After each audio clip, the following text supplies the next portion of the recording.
जुड़िएगा जरूर आज रात 8 बजे हमारे साथ हमारे YouTube चैनल स्पोर्ट्स तक पर। कुछ खास है, बहुत खास है। कोरोना काल में लोगों की मदद कर उनके मसीहा बने एक्टर सोनू सूद अब खुद मुश्किल में फंसते हुए नजर आ रहे हैं। इनकम टैक्स विभाग पिछले 3 दिनों से सोनू सूद के घर पर सर्वे कर रहा है। आयकर विभाग ने उनके मुंबई, लखनऊ, कानपुर, जयपुर, दिल्ली और गुरुग्राम सहित 28 ठिकानों पर 3 दिन तक रेड की। सोनू सूद को लेकर IT अधिकारियों ने अब एक बड़ा खुलासा किया है। आयकर विभाग ने सोनू सूद से जुड़ी जगहों पर तलाशी के बाद 20 करोड़ रुपए की टैक्स चोरी, 2 करोड़ 10 लाख रुपए का अवैध विदेशी दान, 65 करोड़ रुपए के फर्जी लेन देन और जयपुर स्थित एक इंफ्रा फर्म के साथ 175 करोड़ रुपए के सर्कुलर लेन देन का दावा किया है। शनिवार को इनकम टैक्स डिपार्टमेंट ने कहा है कि सोनू सूद ने 20 करोड़ रुपए की टैक्स चोरी की है। उनके चैरिटी फाउंडेशन, एक NGO जिसे सोनू सूद चलाते हैं, उसे 2 करोड़ 10 लाख रुपए का विदेशी चंदा अवैध रूप से हासिल हुआ है। IT अधिकारियों का आरोप है कि सोनू सूद ने कई फर्जी संस्थाओं से फर्जी और असुरक्षित लोन्स के रूप में बेहिसाब पैसे जमा किए थे। जांच में ये भी सामने आया है कि सोनू सूद ने चैरिटी ट्रस्ट 2 जुलाई 2020 को बनाया था, जो कि एक NGO है।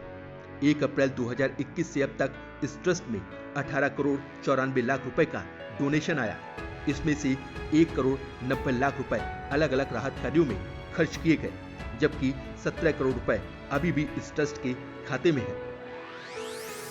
आयकर विभाग के मुताबिक इस खाते के दस्तावेजों की जांच के दौरान पाया गया है कि सोनू सूद के चैरिटी ट्रस्ट को विदेशों से भी 2 करोड़ 1 लाख रुपए का चंदा मिला था, जो कि FCRA के नियमों का उल्लंघन है।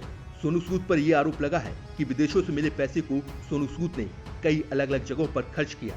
IT विभाग का दावा है कि सोनू सूद अपनी आय को लेकर जो जानकारी आयकर विभाग को दे रहे हैं वो संदेह के दायरे में है।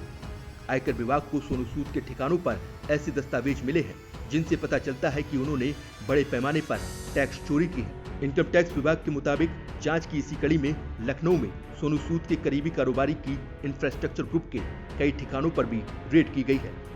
सोनू सूद ने भी इस ग्रुप के कई रियल एस्टेट प्रोजेक्ट में इन्वेस्ट किया है, जिससे हुई कमाई को छिपाने के आरोप भी उन पर लगे हैं। जांच में पता चला है कि ये ग्रुप भी बोगस बिलिंग के जरिए करोड़ों रुपए की हेराफेरी कर चुका है। आयकर विभाग की टीम ने ऐसे करीब 65 करोड़ रुपए की हेराफेरी से जुड़े कागजात बरामद किए हैं। छापेमारी के दौरान 1 करोड़ 8 लाख की नकदी बरामद हुई है और 11 लॉकर्स का भी पता चला है।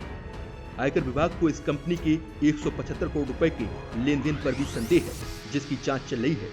अगर इसमें कुछ और सबूत मिलते हैं तो सोनू सूद का मुश्किलों में घिरना तय है। कोरोना संक्रमण के बाद लगे लॉकडाउन के दौरान सोनू सूद काफी सुर्खियों में आए थे। उन्होंने लॉकडाउन में फंसे और मुंबई में रह रहे कई प्रवासियों को उनके घर पहुंचाने में मदद की थी। साथ ही कई लोगों के रहने और खाने के साथ साथ काम का भी इंतजाम किया था। उनके इन कामों की सोशल मीडिया में खूब तारीफ हुई थी। लेकिन अब टैक्स चोरी के आरोप ने सोनू सूद की मुश्किलें बढ़ा दी हैं।